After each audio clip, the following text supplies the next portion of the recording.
right, Coach, we're going to just ask you a little bit about what have you been doing in the last month since we last met? Just how have things been going for you? Well, for me, the last month I've been recruiting extremely hard. We've been doing Zoom meetings with the athletes that we're recruiting, a lot of FaceTime calls, a lot of regular calls, a lot of working out for sure, just trying to stay in shape, and a lot of Netflix. I was going to ask you, a lot's been talked about in the past month about the one-time transfer waiver, and what are your thoughts about it and how it affects the makeup of your roster? Well, I think the one-time transfer rule should be passed because the kids have already gone through such a huge traumatic situation by not even having the NCAA tournament, a conference tournament. Most of us didn't have conference tournament, and no one had the NCAA tournament. So with that much going on early and then to go through this pandemic, I think it's only right that you just pass that rule just for this year because of the pandemic, and I hope that they pass it. Are you concerned? I mean, there's reports out there that it may not be voted on until January. Yeah, you never know what these committees are thinking when they're racking their brains together and in their offices talking about what this transfer rule would mean to coaches, kids. It should be about the kids, not about the coaches, but I just think that I hope they think more about the kids in this situation than anything. I mean, are you, at this point, have you I don't know if you've received any feedback on why it wouldn't be voted on sometime this month. Yeah, I haven't had any feedback on why it wouldn't be, but I know why it should. Like I said, this pandemic has hurt everyone. The kids have been in their homes, not been able to really go anywhere. I think you give them that opportunity to kind of, branch out and do what they really wanted to do for just this 1 year. Also, I guess in the last week or so, we've heard about the name, image, and likeness news. Where do you stand on that? I'm in favor of the name, image, and likeness rule because it kind of helps us as college coaches kind of fight the battle with the G League and going overseas. It gives a kid a chance to make money because the college experience to me was the best experience of my career in sports. You get an opportunity to grow up. You get an opportunity to be around a great atmosphere. College fans are the purest fans in the world. When you get to the professional level, it becomes a business to me. And I think that the kids that want to go to college shouldn't be recruited by the G League to go to the G League. They should have an opportunity to come to college and have fun. So in other words, I mean, are there any downsides when you look at that?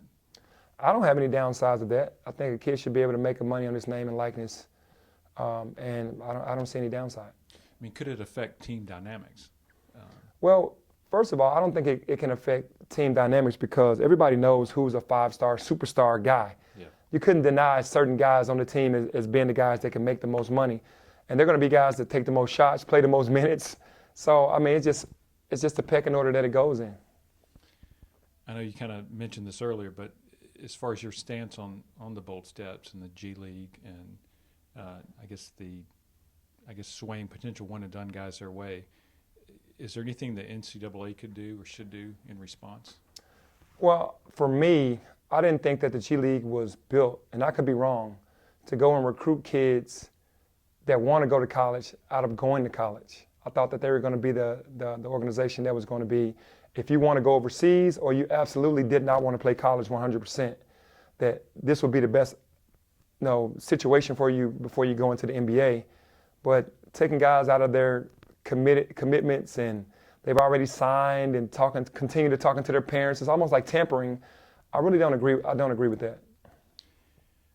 Does the G League's ability to attract top high school recruits, does that alter the way you'll recruit top 10 talent in the future? Well, I mean, I didn't answer the second half of that part about the NCAA, and what the NCAA can do is what they're doing now, moving in the right steps of allowing kids to make money on their own name and likeness. So that will help offset the G League. What was the other part of the question? I'm sorry. What was the next question? Just as far as ability to attract top, how will it affect how you recruit?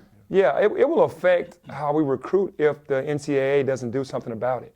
If they don't keep taking steps forward to help these kids make money, they're going to take $300,000 or $400,000 or $500,000 for 5 months to play on a select team, and just do basketball instead of having to go into class. So they just have to take some more desperate measures to make these kids understand that we want you to come to college.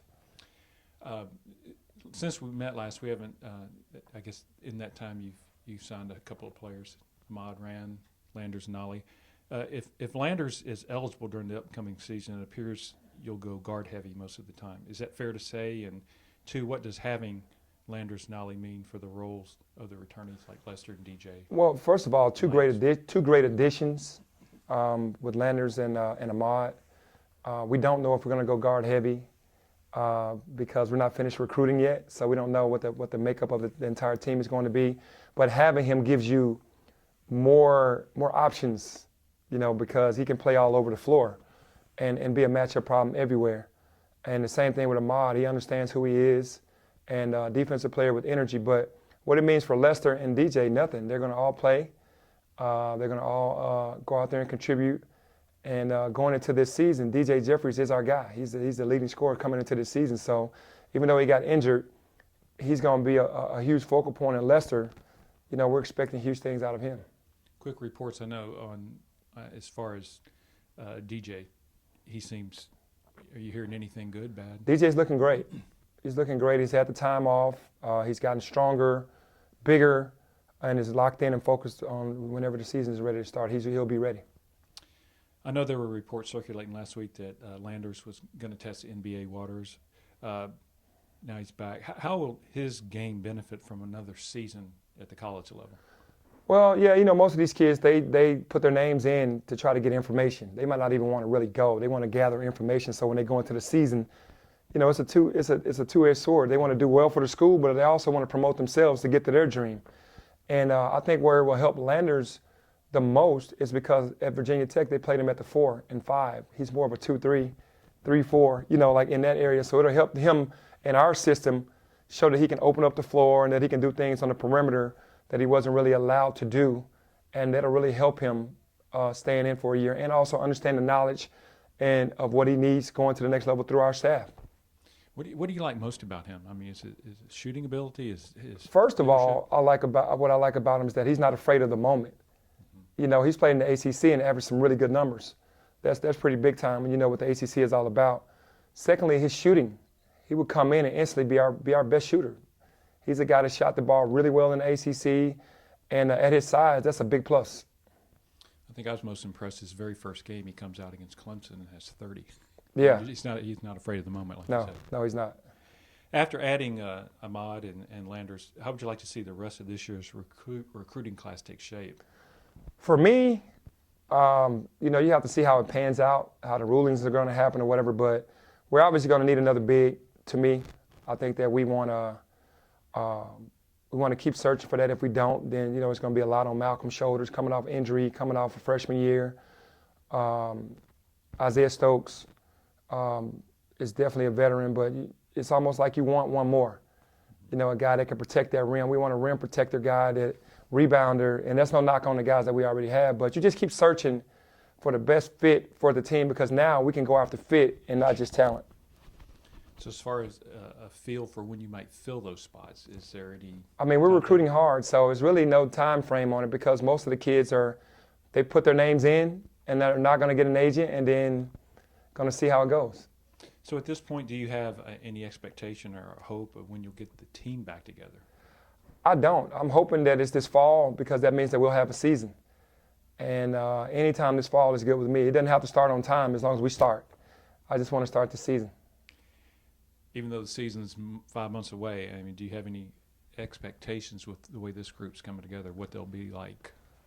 I'm excited because I feel like the freshmen are now growing up. They understand what it takes to come into this season and really interested to see how Boogie, Lester, Damian, Malcolm, and those freshmen come back, DJ, from their first year. What did they learn? How much more of the same stuff do we have to teach them? So I'm really anxious to see that, but no expectations yet because I haven't seen Ahmad with the team, Landers with the team, and we're still recruiting.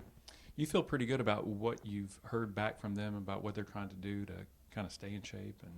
Yeah, all of the guys seem to be locked in on doing some type of a conditioning so that they won't be behind, so far behind when they do open the city back up or open the state back up or the country back up. They won't be so far behind, so they're exercising well. Kind of in the same vein, I know Darby Rich has released some at-home workouts for players. And have you and Darby personalize those workouts for each player? And how creative do you have to be when there's no access to equipment? Yeah, no, I let Darby handle that on his own. He's the guy that's just going to put it together and send it to the guys. And he's being very creative, but there's only so much that you can do. Hopefully you can go to a park. Some guys jog their neighborhood. Some guys get out in the yard. There's some things that you can do in home that can really tire you out, though. But you can only get so creative at home. Now, you said earlier you've been watching Netflix a lot. What's the best thing you've seen since everything got shut down? The best thing I've seen on Netflix is probably this high up there is Ozark. Ozark is one of those shows that'll keep you going. You'll binge watch episode after episode after episode after episode. You'll start at 10 in the morning and don't stop until midnight. Like, it's that good. What's the best part of it? It's just, I think Jason Bateman did an unbelievable job of creating these characters that are all really weird, but it all ties together really well on what he's trying to do. Moving from Chicago to the Ozarks, and the Ozarks was, when he hit the Ozarks, everything just went crazy. If you've seen it, you'll know what I'm talking about. As far as Precious, he made his decision in the last week or so. How many NBA teams have reached out to you about him, and what is your pitch? What do you tell them about what he can bring? You know, honestly, no NBA teams have reached out to me yet. They were talking to me all throughout the season about him, but no one's reached out to me since the season has been over. A lot of writers around the country have been calling me and asking me about him, but it's simple with me. He can guard 1 through 5, super athletic, and is working on his game every day, and his ceiling is not even now. It's going to be much later in his NBA career. So he still has so much room to grow with where he is right now. How hard will you be rooting for there to be a college football season, both from a standpoint of what it means to the university financially, but also to the culture and atmosphere that a now successful football program creates for everyone on campus? Yeah, I'll be super excited to have football season. I think that it's something that we all hope for. You know, obviously the financial reasons of what an impact that it has on the school. The kids themselves want to be out there to showcase their talents because they have dreams to make it to the NFL. The fans, and it'll let us know that we're back to normal if we're having a football season. So I'll be more than excited to have that going. Okay, we got to end here with a few last dance questions because that's come out since we last talked. What has been your reaction to it after the first 4 episodes, and is there anything surprising about it to you? 3 things surprised me. I don't remember Scottie Pippen like sitting out the first part of the season. Don't know what I was doing back then. Don't know where I was. Maybe I knew and forgot. So that kind of brought back, I didn't even know Scottie was going through a contract issue with the Bulls and that he was out the first half of the season. The second thing was the relationship with Scottie, Michael, and Jerry Krause, how they really just were on him all the time. That's very unusual. You don't do GMs. You don't do GMs like that.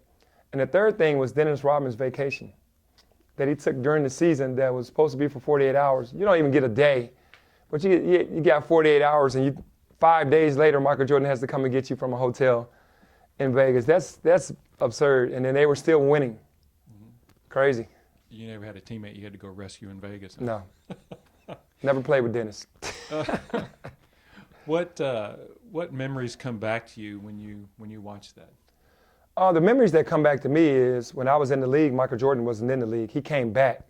So that first game against Indiana, he came back, and I was like, Michael Jordan is actually back in the league, and I can't wait to play against the Bulls. The second thing was how dominant they were. They were so organized, defensively and offensively, and every time you played them, it was always a battle.